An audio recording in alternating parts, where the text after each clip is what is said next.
안녕하세요. 일신사입니다. 저희 채널에는 신박한 사연들이 많이 있으니 많은 분들의 구독 부탁드립니다. 이번 사연은 짠돌이 예랑이 예물로 스님을 시험하길래 사이다를 날리고 파혼을 선언했다는 사연인데요. 함께 보시겠습니다. 안녕하세요. 20대 후반 예신입니다.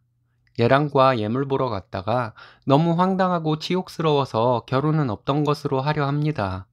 인생 선배님들은 어떻게 생각하시는지 궁금해서 글을 써봐요. 읽어보시고 조언 부탁드립니다. 얘랑은 30대 초반이고 1인 사업자로 작은 사업을 하고 있는 사람입니다. 연애 3년간 선물이라고는 첫 생일에 옷 한 벌, 두 번째 생일에 지갑 하나, 이렇게 딱 2번 받아봤습니다. 저는 얘랑에게 생일 때에는 물론 자잘한 것들 많이 선물했고요. 얘랑은 소소한 선물 센스는 찾아볼 수 없는 남자입니다. 짠돌이처럼 보이기는 했지만 부지런하고 성실하게 일하는 모습이 믿음이 가서 결혼하기로 했어요.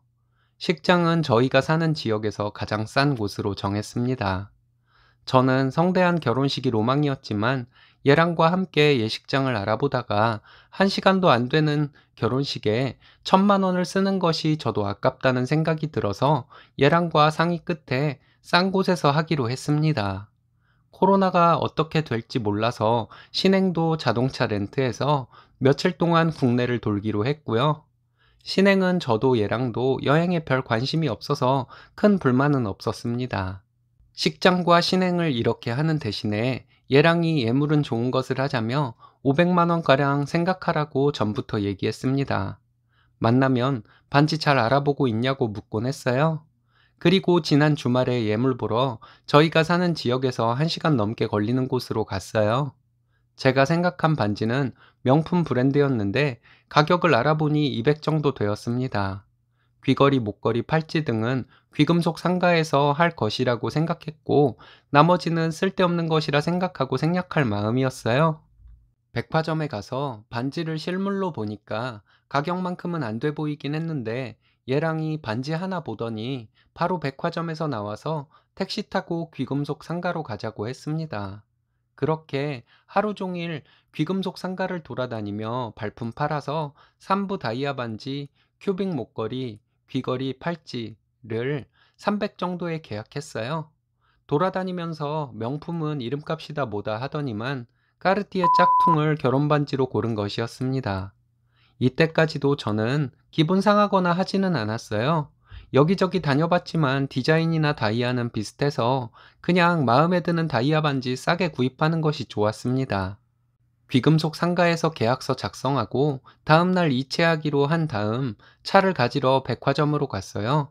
주차 시간이 너무 길어서 주차비 많이 나왔겠다며 뭐라도 사야 하는 것 아니냐고 지나가는 말로 얘기했는데 갑자기 얘랑이 가방을 하나 사라고 했어요. 저는 그냥 한 말인데 깜짝 놀라서 왜? 오빠 미쳤어? 막 이러면서 진심이냐고 여러 번 물어봤습니다. 진짜라고 하길래 짠돌이인 얘랑이 결혼 날짜도 잡고 해서 내 사람이다 생각하니 좀 쓰는 건가 하는 생각도 들었습니다. 어쨌든 신이 나서 명품 매장으로 갔어요. 한편으로는 오빠 오늘 돈 많이 썼잖아. 괜찮은데? 하고 싶은 마음이 들기도 했지만 처음 있는 일이라 신이 났습니다. 양심상 샤넬 매장은 안 가고 다른 명품 매장을 돌아다녔어요. 2, 300짜리는 생각도 안 했고 100 안쪽으로 클러치나 생각하고 둘러보며 얘랑도 어울린다 안 어울린다 봐주다가 진짜 마음에 드는 것을 골랐는데 그 순간 얘랑이 갑자기 오늘은 그냥 집에 가자 하더라고요. 장난치나 하는 생각이었는데 얘랑이 계산해 보니까 계산이 안 맞는다며 저를 에스컬레이터로 데려갔습니다. 장난인 줄 알았는데 지하 주차장에 들어서는 순간 말할 수 없을 만큼 수치스러웠어요. 솔직히 가방이나 클러치 같은 것은 생각하지도 않았고 저에게 중요한 것도 아니었는데 얘랑이 이랬다 저랬다 하는 것에 정말 화가 났습니다. 차에서 얘랑에게 왜 이랬다 저랬다 했냐고 조심스럽게 물어봤더니 처음에는 통장 잔고가 안 될 것 같다고 하더라고요. 그게 말이 되냐고 계속 물어봤더니 얘랑은 글쎄 제가 어떻게 나오는지가 궁금했다고 하더군요. 얘랑이 또 하는 말이 오늘은 예물 해줬으니까 됐다고 가방은 다음에 사달라고 할 줄 알았다는 거예요. 제가 그 돈 아껴서 잘 살자 하는 말을 기대했었다고 하면서요. 내가 사달라고 조른 것도 아니고 100만 원으로 나를 떠봤다는 사실 자체가 기분 나쁘잖아요. 예물 300에 가방까지 바란 제가 나쁜 년인가 하는 생각도 들고요. 오늘 예물 봤으니까 가방은 다음에 사주고 저녁이나 먹으러 가자. 내가 살게. 이랬어야 얘랑의 시험에 통과하는 것이었나요? 참고로 양가 도움 일체 없고 집도 전세대출 최대한 받아서 장만하는 것이고 시댁에서는 체면상 친척들에게 이불은 해야 한다고 해서 이불 11채 했고 저희 집엔 아무것도 없었습니다. 얘랑 반지 빼면 250도 안 되는 예물 받으면서 하는 이 결혼 꼭 해야 하는 것인지도 의문이 들더라고요. 친구들에게 창피하고 엄마한테 미안해서 말이에요. 그래서 제가 예물 가방 2, 300짜리 받는 사람도 많다. 그런 것은 바라지도 않았다. 내가 이렇게 행동했으니 시험도 했겠다. 결정도 오빠가 하면 되겠네. 사람 간 봐서 명품 밝히는 인간 만드니까 좋냐. 했더니 아무 말도 안 하더라고요. 화를 낼 사람이 누구인데 자기가 기분 상한 표정을 하고 있는지 정말. 그래서 저 결혼 엎을 생각으로 지금까지 쌓인 말들 다 해버렸습니다. 우리 결론적으로 예식장 신혼여행은 가장 싼 곳으로 했고 집값은 거의 대출이고 예물 반지는 오빠 말로만 비싼 것으로 하라고 하고는 결국 이미테이션 반지이고 가방도 사줄 것처럼 골라보라 하더니 날 시험한 것이었고 그런 사람이 예단 요구할 것은 다 요구했다. 오빤 말만 뻔지르르하게 하고는 정작 해준 것은 없으면서 나를 사치하는 여자인지 시험을 하는 것이 말이 되냐? 이렇게 막 쏘아붙였어요. 변명이든 뭐든 해줬으면 좋겠는데 무표정으로 운전만 하고 있더라고요.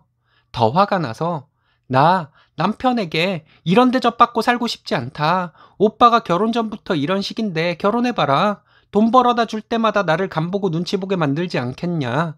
사람 일은 몰라서 아이 낳고 내가 전업이 될 수도 있는데 아이랑 살면서 생활비 모자른 듯하게 주고도 남을 사람인데 아이와 내가 비참하게 될 것 같아. 이 결혼 없었던 것으로 하고 싶다. 이렇게 얘기했습니다. 얘랑은 갑자기 말 진짜 그렇게 할래? 이러는 거예요. 내가 못할 말 했냐고. 나 당장 여기서 내려달라고. 우린 여기서 끝이라고 하고 차에서 내려서 택시 타고 집에 왔어요. 그날부터 얘랑에게 전화가 몇 번 왔지만 안 받았습니다. 그리고 이제 끝이라고 문자 보냈어요. 부모님께도 다 얘기했고 아빠도 화가 많이 나셔서 당장 그만두라고 하시고 엄마는 화는 안 내셨지만 그런 결혼하면 엄마 많이 속상할 것 같다고 하셨습니다. 확실히 파혼하기로 마음을 굳혔지만 3년이라는 연애 기간이 있어서 조금 흔들리기도 하는데 제가 정신 차리도록 무슨 말이라도 해주셨으면 해요.